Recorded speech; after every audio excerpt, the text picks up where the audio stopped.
Guayaquil toma medidas ante el primer caso confirmado de viruela del mono. En el Hospital Bicentenario se alistaron 2 áreas para atender pacientes con esta enfermedad. El COE Nacional recomienda usar mascarilla en sitios cerrados y abiertos en los que no haya distanciamiento, aunque no será obligatorio pese al incremento en contagios de COVID-19. Se instaló la primera mesa técnica entre delegados del gobierno, indígenas e Iglesia Católica. Se establecerá la metodología con la que continuarán estos diálogos. Informes de inteligencia detectaron la presencia de 5 grupos irregulares durante las pasadas protestas de junio. Mujer a bordo de una moto dispara en varias ocasiones y asesina a un agente de tránsito en el sur de Guayaquil. Amigos, les damos la bienvenida a esta emisión de Televistazo. Empezamos. 8 personas que tuvieron contacto con el primer caso de viruela del mono en Ecuador se encuentran asintomáticas y dentro del cerco epidemiológico en Guayaquil. Hola, Steffi. ¿Qué tal, Gaby y amigos? Bienvenidos. El Ministerio de Salud aclaró que el paciente 0 tuvo acercamiento con extranjeros en La Tacunga. José Carlos Alvarado nos cuenta las acciones que se están tomando ya. Luego de la confirmación del primer caso de viruela del mono en el Ecuador, las autoridades sanitarias de Guayaquil, ciudad donde se identificó al paciente, han anunciado medidas de contingencia si se llegase a reportar un aumento de contagios. Una de ellas tiene que ver con habilitar espacios en la infraestructura hospitalaria del municipio. Áreas en nuestros hospitales, como por ejemplo acá en el Hospital Bicentenario, alas para hombres y para mujeres, en el caso de que un paciente sea sospechoso o un paciente ya esté diagnosticado y tiene que ser aislado, pues nosotros contamos con esa logística. Los síntomas relacionados a esta enfermedad inician con fiebre, malestar general, inflamación de ganglios, entre otros, pero 8 días después aparecerían lesiones en cara, manos y pies. Pese a la alerta que existe, el Ministerio de Salud afirma que su tasa de mortalidad es baja. Francisco Pérez, subsecretario de Vigilancia Epidemiológica de la entidad, aclara que el contagio del paciente 0 se dio por un contacto en la ciudad de La Tacunga. Tuvo contacto con personas que vinieron de Europa y que probablemente esa es la fuente de contagio. No es que ha venido del Perú, no es que ha tenido ninguna otra cosa. Ese es el rastreo que nosotros hemos hecho y tampoco hemos tenido ningún otro caso que pudiese decir que está, por ejemplo, en Machala o en ciudades fronterizas, ¿no? El paciente con viruela del mono fue atendido el pasado 2 de julio en una clínica privada y 2 días después se confirmó su diagnóstico, pero al no presentar un cuadro grave fue dado de alta. El Ministerio de Salud realizó un cerco epidemiológico de las personas que tuvieron contacto con el paciente 0, tal como estableció el vicepresidente Alfredo Borrero. Un paciente de mayor a 30 años de edad en la ciudad de Guayaquil, provincia del Guayas, están en cerco epidemiológico, y Francisco me puede corregir, alrededor de 8 personas. Estas personas no han desarrollado síntomas y todas están en el puerto principal, mientras que el grupo con el que se reunió y se habría infectado ya salió del país. Las autoridades recomiendan mantener medidas como el uso de mascarilla y el lavado de manos para evitar más casos. El COE Nacional emitió nuevos exhortos tras confirmarse un leve repunte de contagios de COVID-19. Carla Delgado nos informa desde las instalaciones del ECU 911 en el centro de Quito. Carla. En abril los índices de positividad para COVID-19 era de apenas el 5% y en este momento se ubican en el 34%. Y aunque hay una ligera disminución si lo comparamos con la semana pasada, este dato ya alerta al COE Nacional, quien esta mañana sugiere nuevamente utilizar mascarillas, sobre todo en espacios cerrados. Escuchemos lo que nos dijo el presidente del COE Nacional, Juan Zapata. El uso de mascarillas en espacios cerrados y abierto será obligatorio para personas que presenten sintomatología respiratoria. C. Se recomienda utilizar mascarilla en lugares cerrados y en espacios abiertos en los que no se puede garantizar el distanciamiento físico. D. Se recomienda especialmente utilizar mascarilla en lugares cerrados tales como el transporte público, transporte aéreo, aulas de planteles educativos de todos los niveles y espacios laborales. Sostienen que por ahora los índices, sobre todo de hospitalización, se mantienen, por lo que no ven la obligatoriedad como una opción, al menos en estos momentos. Los números de casos reportados que nosotros tenemos en este momento van hacia la baja. Es verdad que hemos tenido una disminución de la demanda de las personas que van a los centros de salud y que se hacen las pruebas. Por eso es que hemos visto que ha aumentado la positividad. La positividad solamente es la relación del número de pruebas con el número de pacientes que dieron positivo a esas pruebas. Hicieron un llamado para que la gente que todavía no tiene las dosis de refuerzo de la vacuna en contra del COVID-19 lo haga, pues al momento existe suficiente cantidad de dosis en el país. Esto porque se ha notado que a los centros la gente cada vez va menos para inmunizarse. Muchas gracias, Carla, por ese reporte. Hoy se instaló la primera mesa técnica de diálogo entre el gobierno y líderes indígenas y en esa cita se tiene previsto definir cuál va a ser la metodología de trabajo. Jacqueline Rodas, por eso está en la conferencia episcopal, la sede de este diálogo. Jackie, ¿cuál fue el resultado de este primer encuentro? Estefi, justo la reunión terminó en este momento. El ministro de Gobierno ha salido para contar cuáles son estos resultados y lo que se ha dicho es que quedan ya de acuerdo con el movimiento indígena en fijar 10 mesas técnicas temáticas que empezarán a trabajar desde el próximo miércoles 13 de julio. Las primeras en las que se pondrá énfasis o los primeros temas que se solucionarán tienen que ver con la mesa dedicada a la focalización de subsidios y también el segundo tema será lo que tiene que ver con la banca pública y privada y los pedidos que hace el movimiento indígena de condonación de deudas. Recordemos que el gobierno lo ha aprobado únicamente hasta un monto de $3.000 para deudas de sectores productivos con Ban Ecuador. Escuchemos a continuación más detalles que acaba de dar el ministro de Gobierno. Sí, la verdad es que hoy hemos tenido una muy buena reunión. Hemos podido ponernos de acuerdo sobre la constitución de las mesas a partir de la iniciativa de la conferencia episcopal. Se quedaron definidas ya las 10 mesas temáticas, más la mesa de coordinación. Vamos a empezar oficialmente el trabajo, si no me equivoco, a partir del miércoles 13 de julio, que se empezarían a contar los 90 días. Aquí las organizaciones pues tienen que terminar de consultar a sus bases sobre todo lo que se ha acordado el día de hoy, pero ha habido una serie de coincidencias, primero sobre la necesidad de avanzar en este diálogo de buena fe, con transparencia, con claridad sobre lo que podemos hacer y sobre la responsabilidad que tenemos en este momento histórico respecto del país. En función de eso, no ha habido mayor problema para lograr esos acuerdos sobre la forma en que vamos a avanzar. Como le digo, hemos definido las 10 mesas temáticas más la mesa de coordinación que irá monitoreando los avances. Las mesas se van a reunir en principio, si no me equivoco, Bueno, seguimos a la espera de las declaraciones de los dirigentes del movimiento indígena. Al inicio, Leonidas Diza no dio información sobre las expectativas que tienen. Sí lo hicieron los dirigentes de la FEINE y la FENOCIN, quienes insistían, sobre todo Gary Espinosa de la FENOCIN, en el tema de la moratoria de deuda pública. Y también el representante de la FEINE, más bien, él decía que vienen abiertos a llegar a acuerdos. El primer resultado en esta mesa técnica se ha definido ya la metodología y lo que se conocerá en los próximos días desde el tratamiento ya específico de estos temas.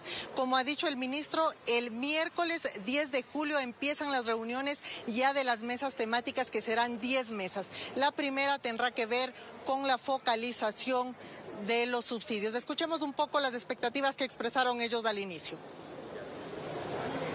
Esperamos que podamos tener un diálogo que sensibilice al gobierno nacional, porque nos vemos involucrados en esta problemática, muchos sectores sociales del país, no solamente los indígenas, porque hay medidas y después de la pandemia hemos quedado muy golpeados económicamente. La ley dice $10.000, no lo decimos nosotros, la ley fue propuesta por el presidente de la República a la Asamblea Nacional, por tanto no emite discusión, sino más bien un cumplimiento obligatorio del presidente.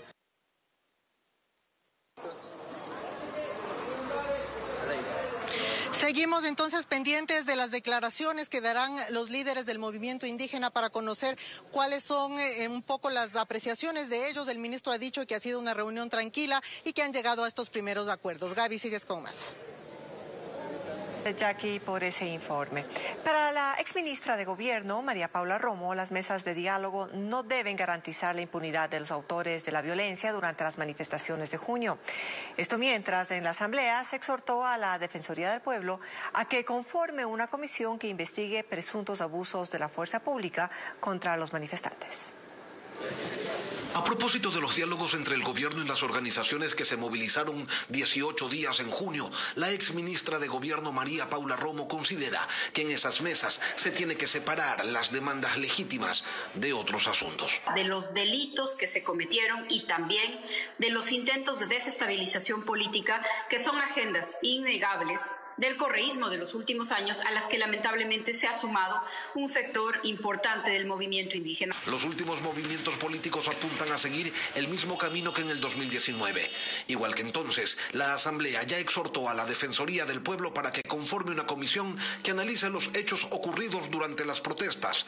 El informe de esa comisión fue la base de las amnistías que se entregaron luego, pero que eso fue antes, se dice, y que ahora ya no. Tiene que separarse de lo que es un delito a de lo que es una protesta social. En eso vamos a estar vigilantes porque no se puede permitir de ninguna manera que ocurra realmente un informe con una manipulación que lleve a las amnistías, que cabe decirlo, Izquierda Democrática no las aprobó. A estas preocupaciones se suma el hecho de que el gobierno, a criterio de Romo, no fortalece su ala política, sino que por el contrario parecería que se esfuerza en debilitarla. Habría sido una muy buena oportunidad para tender nuevos puentes, para incorporar sectores, para sumar experiencia. Al parecer, el gobierno va en la línea contraria, saca a uno de sus ministros con mayor experiencia, me refiero al ministro Cabrera, y se incorporan sectores del mismo círculo más cercano y de confianza del presidente en un momento en que es indispensable tender puentes con otros sectores. En 3 meses se irán decantando los verdaderos objetivos de las partes dialogantes, si se trata solo de atender a los más pobres o de garantizar impunidades. Más noticias a esta hora. Un sinnúmero de residuos químicos y mercurio dejados por la minería ilegal en Yusupino, en la provincia de Napo, fueron arrastrados por la creciente del río Hatunyaku. Esta salud de las comunidades quichuas podría estar en riesgo y por eso nuestra corresponsal Elizabeth Quesada nos trae ahora este reporte. Los 296 cráteres que los mineros ilegales abrieron para extraer el oro frente a la comunidad de Yusupino, en la provincia de Napo, quedaron cubiertos de agua. Las intensas lluvias que cayeron en la zona hicieron que incrementara el caudal del río Hatunyaku y el Napo y se llevara todo lo que estuvo a su paso, hasta químicos y maquinaria que quedó en la playa, incluyendo mercurio. Estas clasificadoras y cosas así, sí, estaban ahí en el caudal y ya se ha llevado. Los comuneros dicen que después del operativo Manatí, las autoridades les hablaron de una remediación ambiental en la zona, pero desconocen la fecha de iniciación. Bueno, hasta aquí no se ha sabido nada, la remediación. Esta vez, la madre naturaleza actuó por sí sola, pues el caudal del río Hatunyaku remedió los inmensos hoyos dejados por las actividades mineras ilegales desarrolladas desde el 2021 y suspendidas por las autoridades el 13 de febrero de 2022 en un gran operativo donde se incautaron 148 excavadoras. Prácticamente la creciente del río, pues creo que está remediando naturalmente. A José Moreno, coordinador de los colectivos sociales de Napo, le preocupa el mercurio y los otros químicos que fueron arrastrados por las aguas que pueden causar riesgos a la salud, pues a lo largo del río Napo se asientan comunidades quichuas. La mayoría de las comunidades no tienen ni siquiera agua entubada, agua segura. Así que dependen del agua que les lleve el río. José Dávalos, subsecretario de Calidad Ambiental, aseguró que los monitoreos realizados en 2 de estos puntos encontraron trazas de mercurio. En los próximos días se aplicará una nueva inspección. Lo que estamos pidiendo ahorita es ir a verificar la situación en territorio en este momento y tomar muestras aguas arriba y aguas abajo para poder determinar si es que algo de lo que había en la zona se ha ido en el río. La Sala Multicompetente de Napo dio un plazo de 180 días a los ministerios de Regulación y Control para que se ejecute la remediación ambiental dentro de los 10 puntos, plazo que concluiría en noviembre de 2022.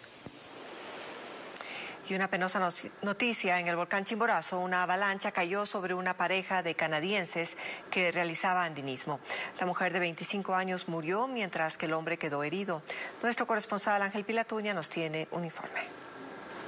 La alerta se dio la mañana de este jueves. Una pareja de andinistas canadienses fue alcanzado por una avalancha a 5.400 metros sobre el nivel del mar en el Nevado Chimborazo. Orlando Vallejo, jefe del Cuerpo de Bomberos de Riobamba, indicó que una mujer de 25 años, identificada como Rebeca Dinelli, murió mientras que su acompañante quedó herido. Primera información que tenemos del deceso de una de las personas de sexo femenino, y el reporte justamente del acompañante lo realiza directamente al Sistema Integrado de Seguridad y se encuentra este momento ya en Campo Alto. Bomberos, personal del Grupo de Operaciones Especiales, guías de alta montaña y guardaparques de la Reserva Faunística del Chimborazo ejecutan las labores de rescate. Dos maniobras. La una sería la extracción de la persona que se encuentra obviamente con algunas heridas, y el descenso o la utilización de diferentes equipos, accesorios que nosotros manejamos, y la otra sería prácticamente ya el rescate de la persona fallecida. Al momento se desconoce si existen más personas afectadas por la avalancha.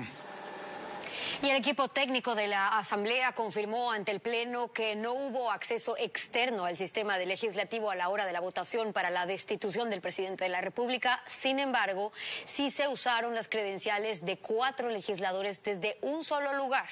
Patricio Díaz nos cuenta que el tema generó aún más críticas internas. El presidente de la Asamblea, Virgilio Sequicela, inició la sesión, dando paso al encargado de tecnologías del legislativo para que dé detalles de la supuesta manipulación de votos cuando se trataba la destitución del presidente de la República. Lo que sucedió ese día fue que una persona accedió a esos 4 curules utilizando las credenciales de los mencionados asambleístas. Serán las autoridades quienes hagan la requisición a la empresa proveedora de servicios de Internet para conocer las coordenadas donde estuvo localizado en ese momento el dispositivo que tenía esa dirección IP en ese momento. El presidente de la Asamblea recordó luego que presentó una denuncia ante la Fiscalía. Para que se determine quiénes son los autores intelectuales y materiales, que sí puedo aseverar, no es la Asamblea Nacional. No es la Asamblea Nacional. No. Y vamos a llegar a saber quiénes han sido y quienes quisieron poner entera de duda la integridad del primer poder del Estado. Y recibió el aplauso del correísmo.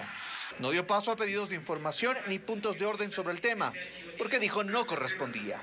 Es decir, no hubo debate sobre lo que pasó. Señor Flores, yo concedo la palabra. Este no es el gobierno nacional. Juan Fernando Flores busca, dice, 92 firmas para una autoconvocatoria en la que los legisladores puedan intervenir y exponer sus dudas. No puede pretender minimizar este tema y creer que él simplemente con mencionar que ya todo está bien y que tenemos que seguir. Esto no es un show para que se siga, señor presidente. Esto es un tema que debe ser tratado en el Pleno de la Asamblea Nacional. Debía habernos dado la palabra también y no venir a decir que nosotros cumplamos la ley. Él también tiene que cumplir la ley. En lo que sí coinciden todos es en la urgencia de la investigación de la Fiscalía para conocer los resultados. En Ecuador existirían 5 grupos irregulares que podrían ser catalogados como una incipiente guerrilla urbana en formación, según informes de inteligencia. Además señalan que serían los responsables de las violentas manifestaciones de octubre de 2019 y las de días anteriores. Paul Romero con el informe. Las movilizaciones de octubre de 2019 y las recientes de junio en contra del gobierno se caracterizaron por la violencia de algunos manifestantes que utilizaron hasta armas de fuego. Por ejemplo, el 23 de junio fueron captados varios encapuchados con escopetas y carabinas en el momento que disparaban contra la fuerza pública. Ese día fue uno de los más violentos, cuando el gobierno permitió el ingreso de los indígenas a la Casa de la Cultura. Dentro de ella, un manifestante apareció con lo que sería un fusil de largo alcance. En los 18 días de paro, los indígenas amazónicos se movilizaron con sus armas de fuego. Estas imágenes son en El Puyo, en donde decenas de personas posan con armamento letal. Como en 2019, por segunda ocasión, también emplearon armas artesanales para direccionar voladores y explosivos que causaron graves daños a policías y militares. Según información de inteligencia, se tratarían de incipientes grupos irregulares con prácticas de guerrilla urbana. Se han detectado a 5. Comité de Defensa de la Revolución, Colectivo Insurgente, Brigada Simón Bolívar, Movimiento Guevarista, Grupo Mariateguista, Antiguo Puca Inti o Sol Rojo. ¿Cuál es la respuesta del ministro de Defensa, Luis Lara, a la inquietud sobre la existencia de estos grupos en el Ecuador?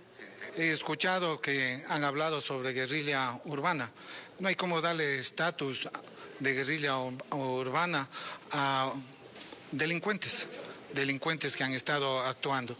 Y otros son grupos violentos que se aprovechan de las manifestaciones. Asegura que inteligencia militar les tiene en observación constante. Se está investigando. Porque se trata de soberanía. Y esto se viene investigando desde el 2019. La policía de igual forma les investiga. De hecho, antes de las movilizaciones, fueron detenidas 8 personas del movimiento guevarista acusadas de reclutamiento para grupos guerrilleros. Y el juicio político a los vocales del Consejo Nacional Electoral queda en suspenso debido al proceso electoral. Esta decisión obliga a la Asamblea a acelerar otros procesos de fiscalización que tiene pendientes. Francisco Garcés recogió las diversas opiniones y nos cuenta ahora. El procurador Íñigo Salvador contestó a una consulta de la Comisión de Fiscalización de la Asamblea y aclaró que no se puede seguir el juicio político a los vocales del Consejo Nacional Electoral. Una vez iniciado el periodo electoral, la función legislativa no podrá designar reemplazos a los miembros del Consejo Nacional Electoral.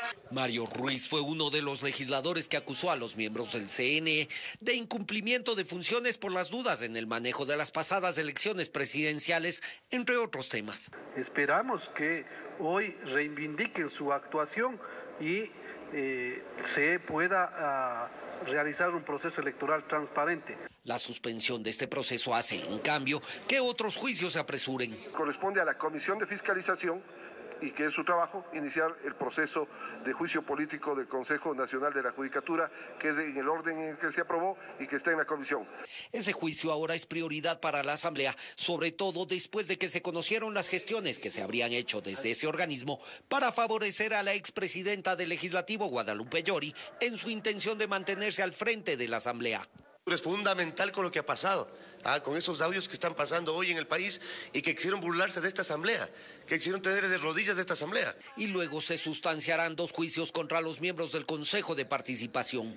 El correísmo patrocina uno de ellos contra 4 de los vocales, pero esa bancada analiza ampliar la acusación.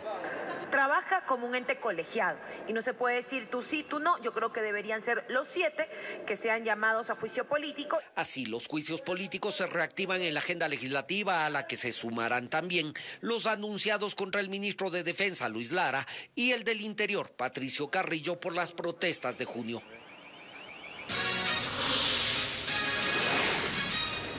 Más adelante en Televistazo, con 3 disparos, una mujer asesinó a un agente de la Comisión de Tránsito en Guayaquil.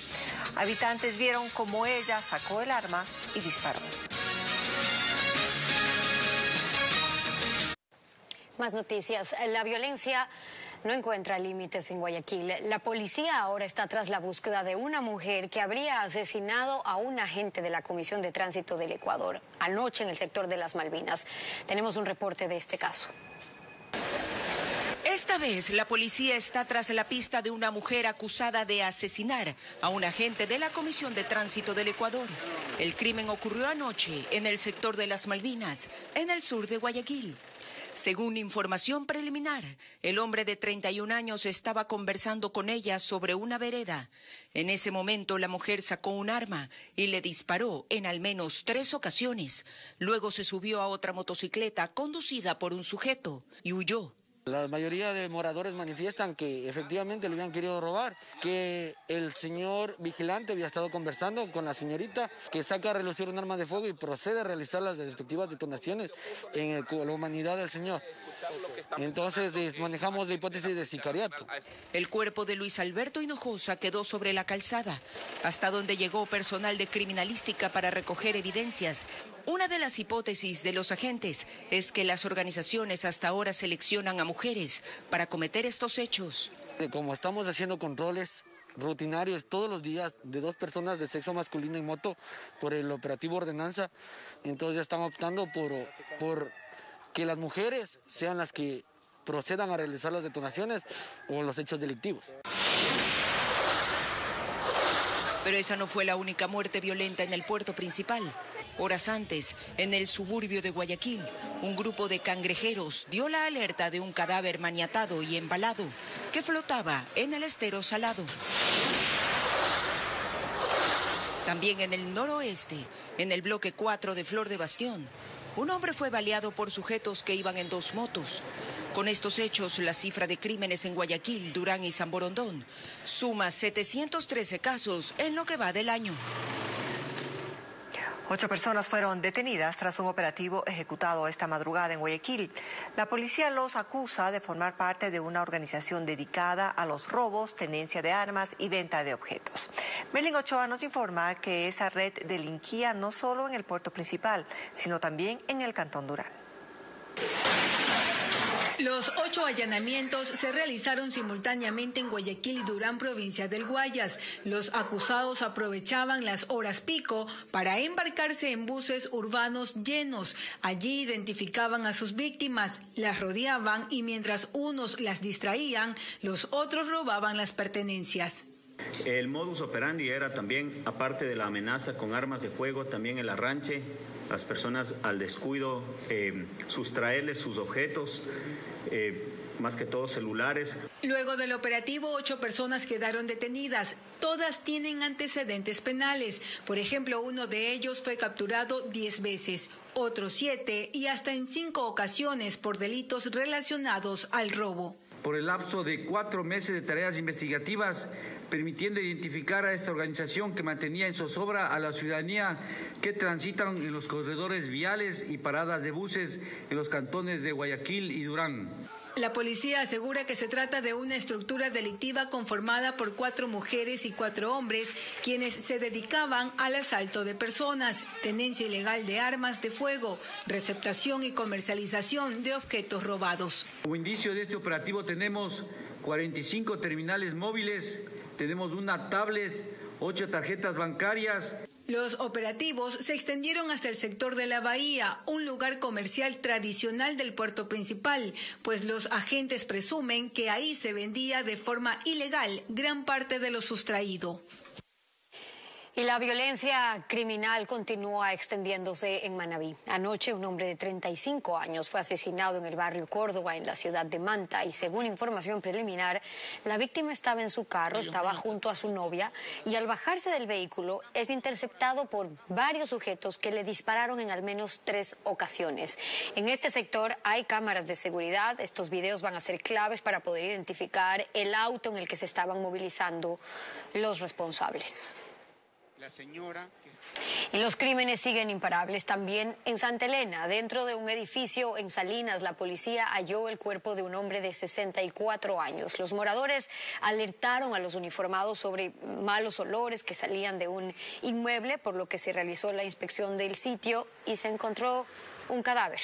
Según información preliminar, la víctima habría sido asesinada y agentes especializados evitaron dar detalles mientras duren las investigaciones. Más noticias a esta hora. Gracias por seguir con nosotros. La Agencia de Regulación, Control y Vigilancia Sanitaria recomienda minimizar los riesgos del uso del fármaco ciprofloxacina ante posibles reacciones adversas. Sin embargo, no prohíbe su comercialización. William Young nos explica mejor este tema. El anuncio de esta alerta médica se da tras conocer varios casos en los que pacientes presentaron síntomas negativos en su sistema nervioso. Por eso la Agencia de Regulación, Control y Vigilancia Sanitaria dispuso retirar del mercado 2 lotes del medicamento Proflox de 500 miligramos para analizarlos científicamente, por lo que médicos especialistas recomiendan esperar los resultados, aunque advierten de los riesgos de automedicarse. Son antibióticos justamente utilizados para tratamiento de infecciones bacterianas. Lo que habría que ver si es realmente la ciprofloxacina que tuvo problemas o es algún excipiente que se ha utilizado para para darle alguna otra característica al medicamento que ha ocasionado el problema, ¿no? En un comunicado, ARCSA informa que entre las manifestaciones clínicas se encuentran mareos, dolor de cabeza, somnolencia, trastornos del equilibrio o del habla y confusión, y hace recomendaciones a los médicos con el fin de minimizar los riesgos del uso de ciprofloxacina. Utilícelo únicamente cuando los beneficios para el paciente superen los riesgos. Considera alternativas con un mejor perfil de seguridad. Ejemplo, penicilinas, cefalosporinas. En las farmacias ya toman precauciones. Hacer los estudios pertinentes y confirmar, porque podemos estar hablando solo de 2 lotes. Que puede haber habido algún problema con esos 2 lotes en producción. En las próximas horas, la Agencia de Regulación Sanitaria dará más detalles de esta alerta. Y con esto estamos despidiendo esta emisión de Televistazo. Las noticias regresan a las 19 horas, Gaby. Así es, Estefi. Amigos, ustedes sigan atentos a las noticias siempre en ecuavisa.com. Recuerde, somos periodismo en todas las pantallas. Que tengan una buena tarde.